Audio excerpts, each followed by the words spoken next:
Welcome to the Darkest Page podcast. Tonight's story is The Festival by H.P. Lovecraft.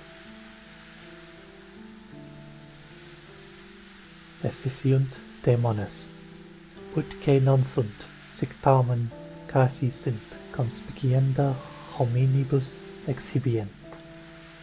Lactantius. I was far from home, and the spell of the eastern sea was upon me.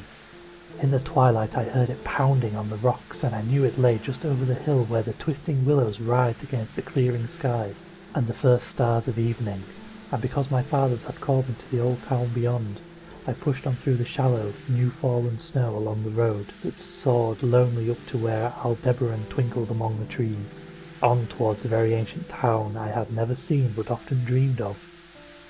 It was the Yuletide that men call Christmas, though they know in their hearts it's older than Bethlehem and Babylon, older than Memphis and mankind. It was the Yuletide, and I had come at last to the ancient sea town where my people had dwelt and kept festival in the elder time when festival was forbidden, where also they had commanded their sons to keep festival once every century, that the memory of primal secrets might not be forgotten. Mine were an old people, and were old even when this land was settled 300 years before, and they were strange because they had come as dark furtive folk from opiate southern gardens of orchids, had spoken another tongue before they learnt the tongue of the blue-eyed fishes, and now they were scattered, and shared only the rituals of mysteries that none living could understand. I was the only one who came back that night to the old fishing town as legend bade, for only the poor and lonely remember.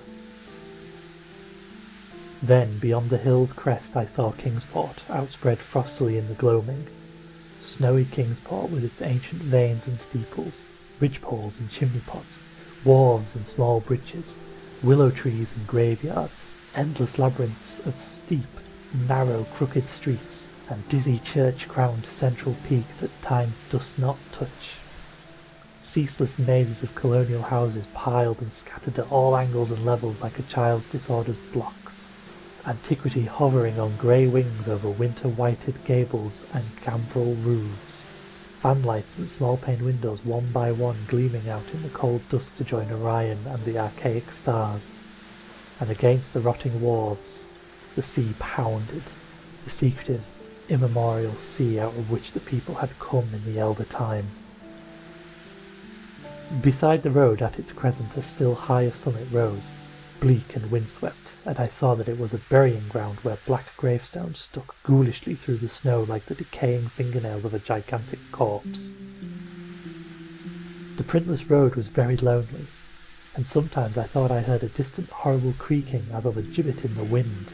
They had hanged 4 kinsmen of mine for witchcraft in 1692, but I did not know just where. As the road wound down the seaward slope, I listened for the merry sounds of a village at evening, but did not hear them. Then I thought of the season, and felt that these old Puritan folk might well have Christmas customs strange to me, and full of silent, hearth-side prayer. So after that I did not listen for merriment or look for wayfarers, but kept on down past the hushed lighted farmhouses and shadowy stone walls to where the signs of ancient shops and sea taverns creaked in the salt breeze, and the grotesque knockers of pillared doorways glistened along deserted, unpaved lanes in the light of little, curtained windows. I had seen maps of the town and knew where to find the home of my people.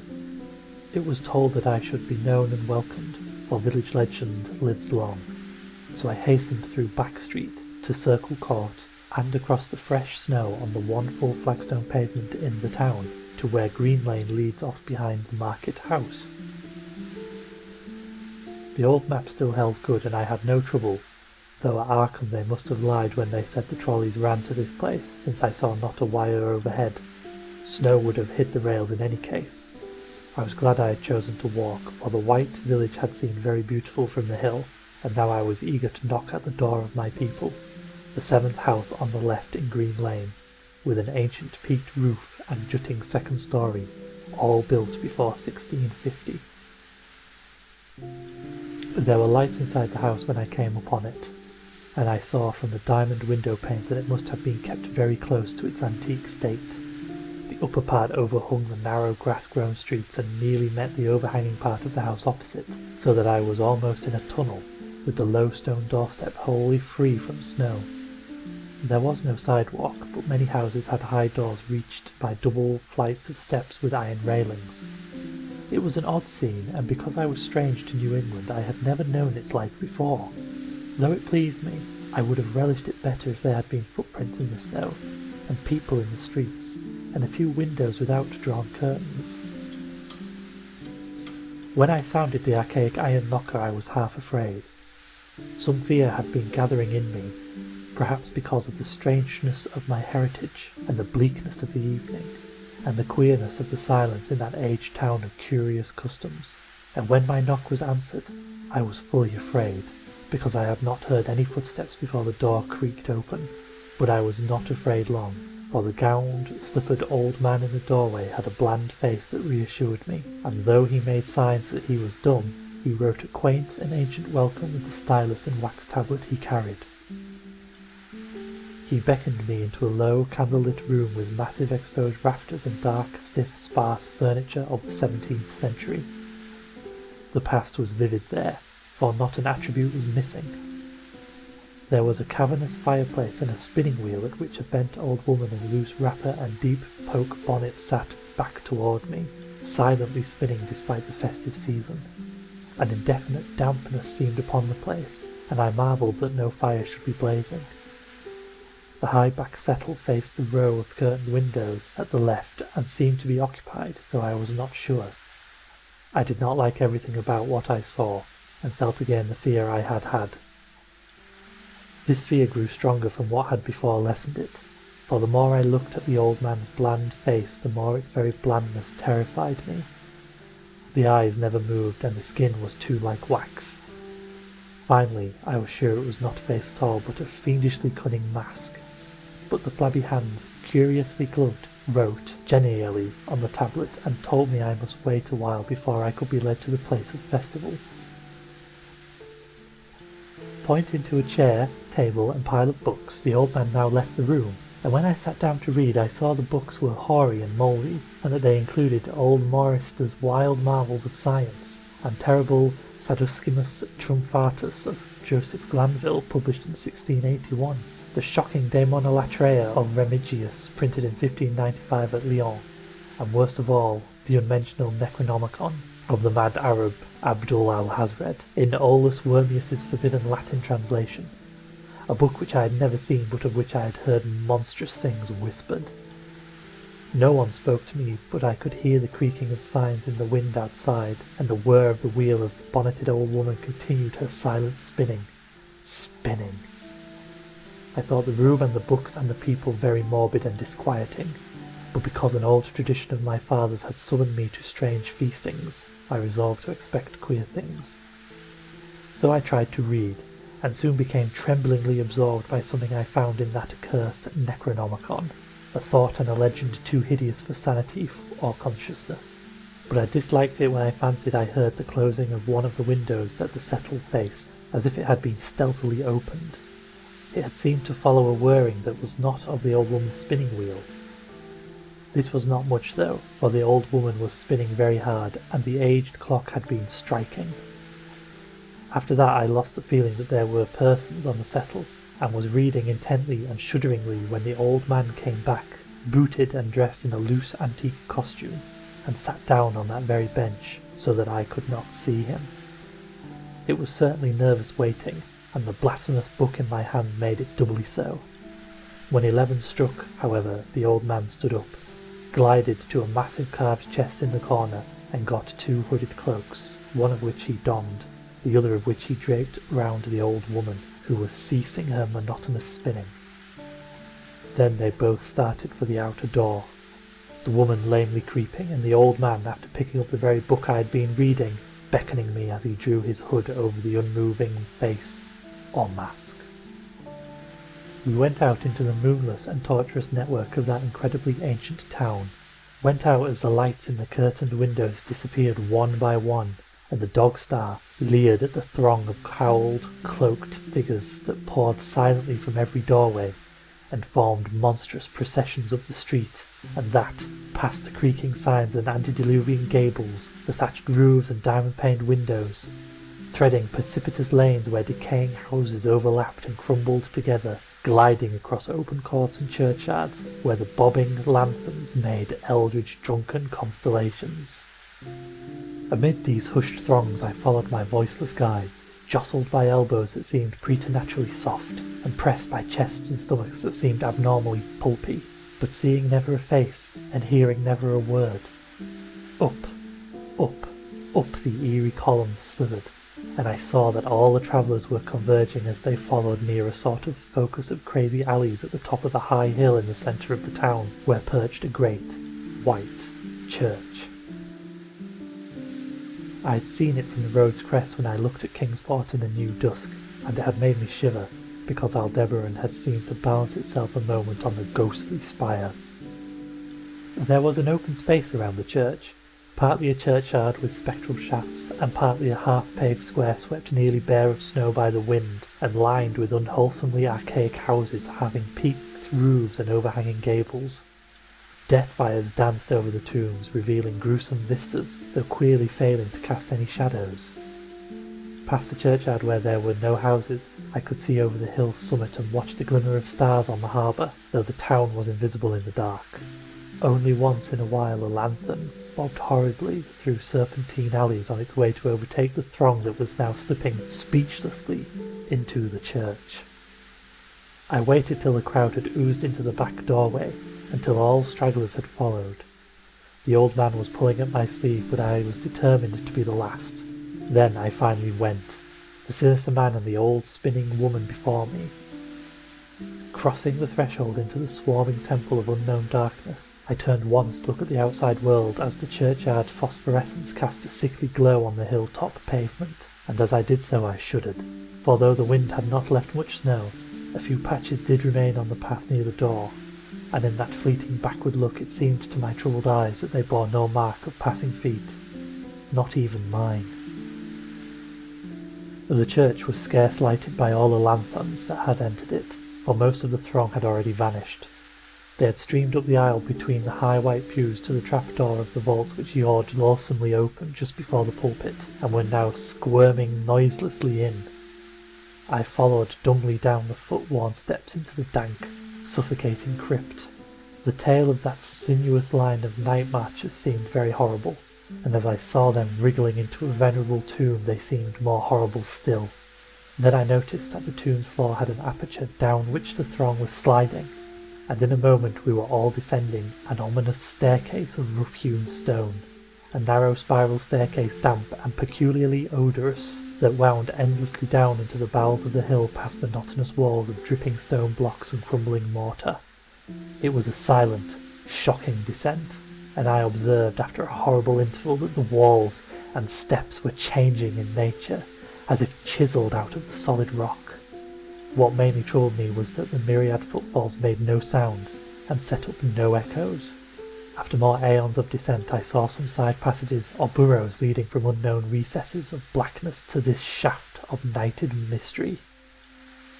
Soon they became excessively numerous, like impious catacombs of nameless menace, and their pungent odour of decay grew quite unbearable. I knew we must have passed down through the mountain and beneath the earth of Kingsport itself, and I shivered that a town should be so aged and maggoty with subterraneous evil. Then I saw the lurid shimmering of pale light, and heard the insidious lapping of sunless waters. Again I shivered, for I did not like the things that the night had brought, and wished bitterly that no forefather had summoned me to this primal rite. As the steps and the passage grew broader, I heard another sound, the thin, whiny mockery of a feeble flute, and suddenly there spread out before me the boundless vistas of an inner world, a vast fungus shore litten by a belching column of sick, greenish flame, and washed by a wide, oily river that flowed from abysses frightful and unsuspected to join the blackest gulfs of immemorial ocean. Fainting and gasping I looked at the unhallowed eberus of tightened toadstools, leprous fire, and slimy water, and saw the cloaked throngs forming a semicircle around the blazing pillar.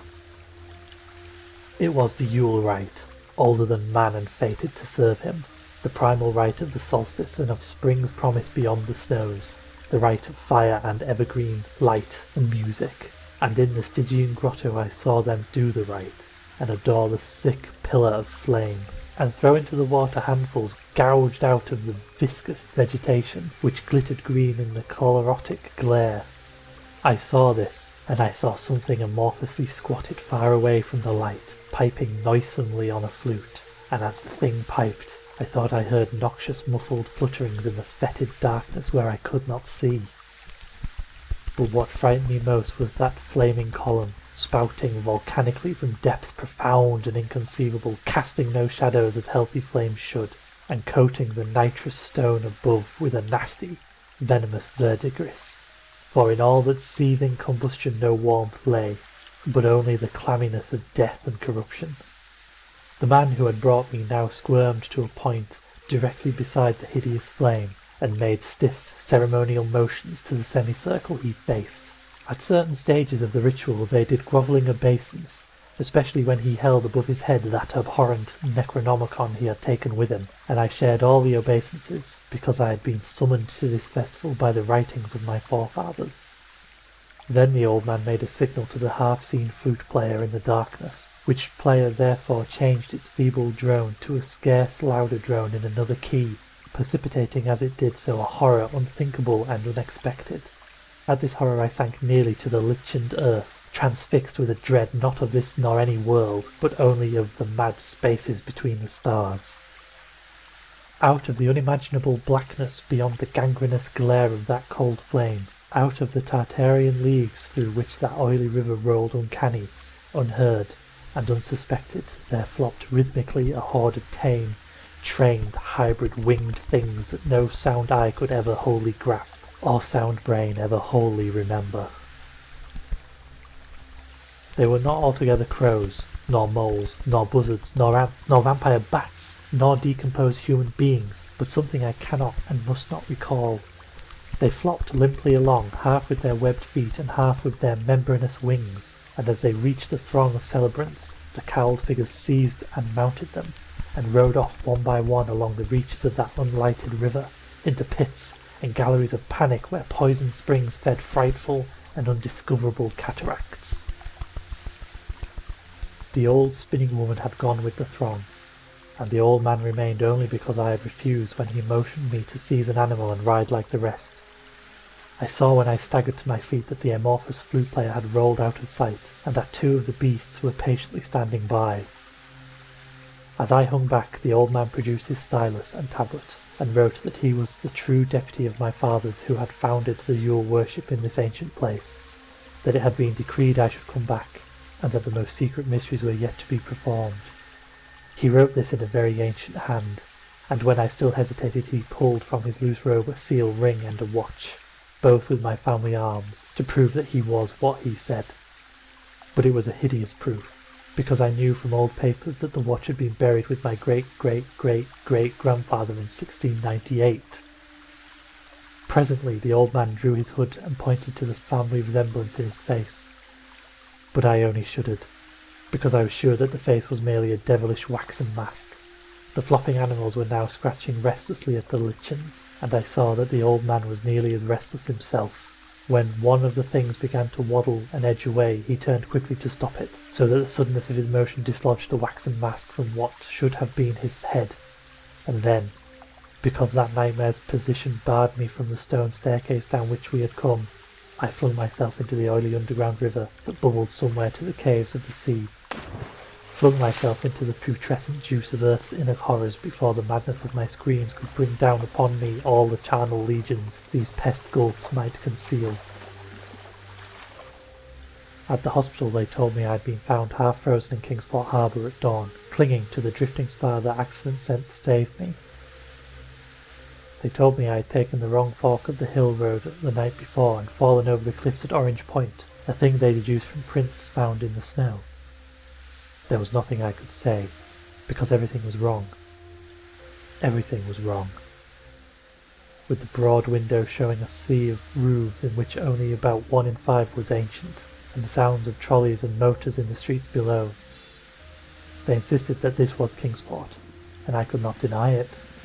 When I went delirious at hearing that the hospital stood near the old churchyard on Central Hill, they sent me to St Mary's Hospital in Arkham, where I could have better care. I liked it there, for the doctors were broad-minded, and even lent me their influence in obtaining the carefully sheltered copy of Alhazred's objectionable Necronomicon from the library of Miskatonic University. They said something about a psychosis, and agreed I had better get any harassing obsession off my mind. So I read again that hideous chapter, and shuddered doubly because it was indeed not new to me. I had seen it before. Let footprints tell what they might, and where it was I had seen it was best forgotten. There was no one, in waking hours, who could remind me of it, but my dreams are filled with terror, because of phrases I dare not quote. I dare quote only one paragraph, put into such English as I can make from the awkward low Latin. The nethermost caverns, wrote the mad Arab, are not for the fathoming of eyes that see, for their marvels are strange and terrific. Cursed the ground where dead thoughts live new and oddly bodied, and evil in the mind that is held by no head. Wisely did Ibn Skarkhabaw say that happy is the tomb where no wizard hath lain, and happy the town at night whose wizards are all ashes. For it is of old rumour that the soul of the devil brought hastes not from this charnel clay, but fats are instructed, the very worm that gnaws, till out of corruption horrid life springs, and the dull scavages of earth wax crafty to vex it, and swell monstrous to plague it.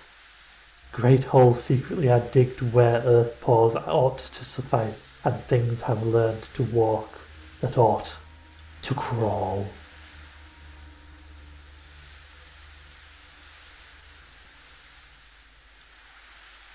Thank you for listening to the Darkest Page podcast.